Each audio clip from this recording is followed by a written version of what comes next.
সম্মানিত দর্শকবৃন্দ, আসসালামু আলাইকুম ওয়া রাহমাতুল্লাহ। আশা করি আপনারা সবাই ভালো আছেন, সুস্থ আছেন। আজ আমরা আল কুরআনে অতীত জাতির ইতিহাস ৫৮তম পর্ব হজরত মুসা আলাইহিসসাল্লামের সম্পর্কে আলোচনা করতে যাচ্ছি। হজরত মুসা আলাইহিসসাল্লাম ও তার জাতির ইতিহাস কুরআনের আয়াত উল্লেখ করে ভিডিও প্রকাশিত হল। তাই ভিডিওটি স্কিপ না করে ধারাবাহিকভাবে শোনার অনুরোধ রইল। আমি আশা করি হজরত মুসা আলাইহিসসাল্লাম, বনি ইসরায়েল ও ফিরাউন জাতির ইতিহাস কুরআন হতে আপনারা অনেক কিছু জানতে পারবেন। সূরা আম্বিয়ার ৪৮ আয়াত থেকে ৫১ আয়াতে বলা হয়েছে যে, পূর্বে আমরা সেই মুত্তাকি লোকদের জন্য মুসা ও হারুনকে ফুরকান, আলো ও জিকর দান করেছি, যারা না দেখে রবকে ভয় করে এবং যারা সেই সময়ের ভয়ে ভীতু। আর যখন এ বরকতওয়ালা জিকির আমরা নাজিল করেছি তা সত্ত্বেও কি তোমরা মেনে নিতে অস্বীকার করছ? সূরা মুমিনুন-এর ৪৫ আয়াত থেকে ৪৯ আয়াতে বলা হয়েছে যে, পরে আমরা মূসা তার ভাই হারুনকে নিজের নিদর্শনসহ সুস্পষ্ট সনদ সহকারে ফিরাউন ও তার রাজন্যবর্গের প্রতি পাঠালাম।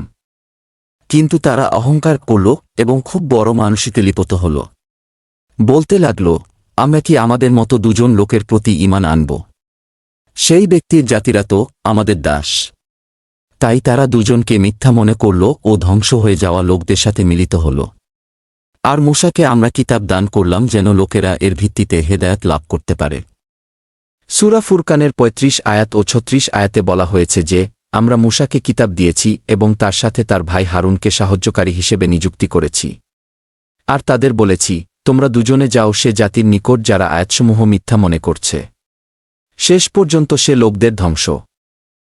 সূরা আশ-শুআরার ১০ আয়াত থেকে ৬৮ আয়াতে বলা হয়েছে যে, তাদেরকে সেই সময়ের কথা শোনাও যখন তোমার রব মূসাকে ডেকে বললেন, জালিম জাতির নিকট যাও। ফিরাউন জাতি, তারা ভয় করে না। তিনি বললেন, আমার ভয় হচ্ছে যে সে আমাকে মিথ্যা মনে করে অমান্য করবে। আমার অন্তর সংকুচিত হচ্ছে ও আমার রসনা সঞ্চালিত হচ্ছে না। আপনি হারুনকে রিসালাত দান করুন। আর আমার বিরুদ্ধে তাদের একটি অপরাধের অভিযোগ আছে। এ কারণে আমি ভয় করছি যে তারা আমাকে হত্যা করবে। তিনি বললেন, কখনো না। তোমরা আমার নিদর্শন নিয়ে তাদের কাছে যাও। আমরা সব কথা শুনতে থাকো। ফিরাউনের নিকট যাও ও তাকে বলা, আমাদের রব্বুল আলামিন এই উদ্দেশ্যে পাঠিয়েছেন যে, তুমি বনি ইসরায়েলকে আমাদের সঙ্গে যেতে দাও। ফিরাউন বলল, আমরা কি তোমাকে আমাদের ঘরে বাল্য অবস্থায় লালন পালন করি নাই? তুমি তোমার জীবনের কয়েক বছর এখানে কাটিয়েছ। তারপর তুমি যা করার তা করলে। তুমি বড় অকৃতজ্ঞ। মূসা উত্তর দিলেন, সে সময় আমি সে কাজ অজ্ঞাত অবস্থায় করেছিলাম। পরে আমি তোমাদের ভয়ে পালিয়েছি। তারপর আমার রব আমাকে হুকুম দিলেন এবং আমাকে নবী রাসূলদের মধ্যে শামিল করলেন। আর তুমি আমার প্রতি তোমার যে অনুগ্রহের দোহাই দিচ্ছ তা তো তুমি বনি ইসরায়েলকে গোলাম বানিয়েছ। ফিরাউন বলল, এই রব্বুল আলামিনটা কে? মূসা উত্তর দিলেন, তিনি আসমান ও জমিনের রব। আর সে সব কিছুর রব যা আসমান ও পৃথিবীতে আছে। যদি তুমি বিশ্বাসী হও। ফিরাউন তার চারপাশের লোকদের বলল, শুনছ তো? মূসা বললেন, তিনি তোমাদেরও এবং তোমাদের সে বাপদাদাদের রব যারা চলে গেছে। ফিরাউন বলল, তোমাদের রাসূল যে তোমাদের প্রতি প্রেরিত হয়েছে সে একেবারে পাগল হয়ে গেছে বলে মনে হয়। মূসা বললেন, পূর্ব ও পশ্চিমে আর যা কিছু এই দুয়ের মধ্যে আছে সব কিছুর রব তিনি, যদি তোমাদের কোনো বুদ্ধি থাকে।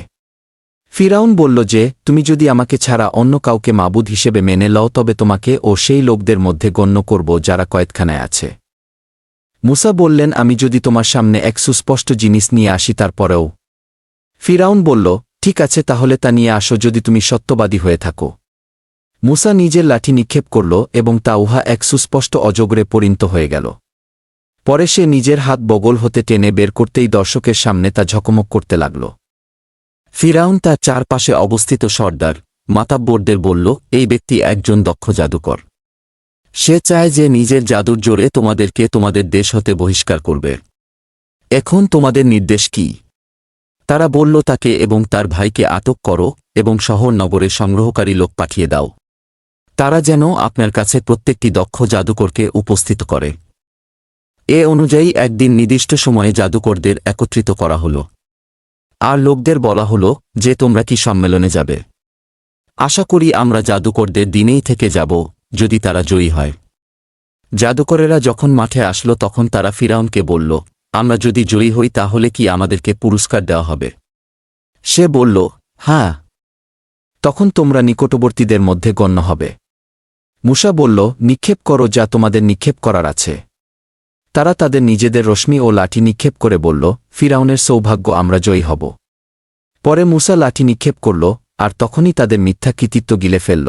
এ দেখে সব জাদুকরেরা স্বতঃস্ফূর্তভাবে সিজদায় পড়ে গেল এবং বলে উঠল, মেনে নিলাম রব্বুল আলামিনকে, মূসা ও হারুনের রবকে।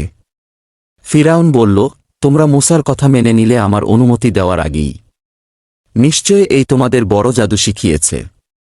আচ্ছা, তোমরা জানতে পারবে। আমি তোমাদের হাত ও পা বিপরীত দিক হতে কেটে দিব ও তোমাদেরকে শুলে চড়াব। তারা উত্তর দিল, কোনো ভয় নেই, আমরা আমাদের রবের নিকট পৌঁছে যাব। আর আমরা আশা করি যে আমাদের রব আমাদের গুনাহ মাফ করে দিবেন, কেননা আমরা প্রথমেই ঈমান এনেছি। আমরা মূসাকে ওহী করে পাঠালাম যে, রাতের মধ্যে আমার বান্দাহগণকে বের করে নিয়ে যাও, তোমাদের পশ্চাদ্ধাবন করা হবে। ফিরাউন শহর নগরে নকিব পাঠাল এবং বলে পাঠাল, এরা অতি অল্প লোক এবং এরা আমাদের অনেক অসন্তুষ্ট করেছে, আর আমরা একটি দল সদাসত্য কথা যার স্থায়ী নীতি। তারপর আমি ফেরাউনের দলকে তাদের বাগবাগিচা ও ঝর্ণাসমূহ থেকে বহিষ্কার করলাম এবং ধনভাণ্ডার ও মনোরম স্থানসমূহ থেকে। এরূপই হয়েছিল এবং বনী ইসরায়েলকে এসবের মালিক করে দিলাম। তারপর সূর্যোদয়ের সময় তারা তাদের পশ্চাদ্ধাবন করল। যখন উভয় দল পরস্পরকে দেখল, তখন মূসার সঙ্গীরা বলল, আমরা যে ধরা পড়ে গেলাম। মূসা বলল, কখনই নয়, আমার সাথে আছেন আমার পালনকর্তা, তিনি আমাকে পথ বলে দেবেন। তারপর আমি মূসাকে আদেশ করলাম, তোমার লাঠি দ্বারা সমুদ্রকে আঘাত করো। ফলে তা বিদীর্ণ হয়ে গেল এবং প্রত্যেক ভাগ বিশাল পর্বতসদৃশ হয়ে গেল। আমি সেথায় অপর দলকে পৌঁছিয়ে দিলাম এবং মূসা ও তার সঙ্গীদের সবাইকে বাঁচিয়ে দিলাম। তারপর অপর দলটিকে পানিতে নিমজ্জিত করলাম। নিশ্চয় এতে একটি নিদর্শন আছে এবং তাদের অধিকাংশই বিশ্বাসী ছিল না। আপনার পালনকর্তা অবশ্যই পরাক্রমশালী, পরম দয়ালু। আজকের ভিডিও এই পর্যন্তই শেষ। আগামী পর্বে হযরত মূসা আলাইহিসসালাম সম্পর্কে বাকি ইতিহাস আলোচনা করা হবে ইনশাল্লাহ। সবাইকে শোনার আমন্ত্রণ রইল। আল্লাহ হাফিজ। আসসালামু আলাইকুম ওয়া রাহমাতুল্লাহ।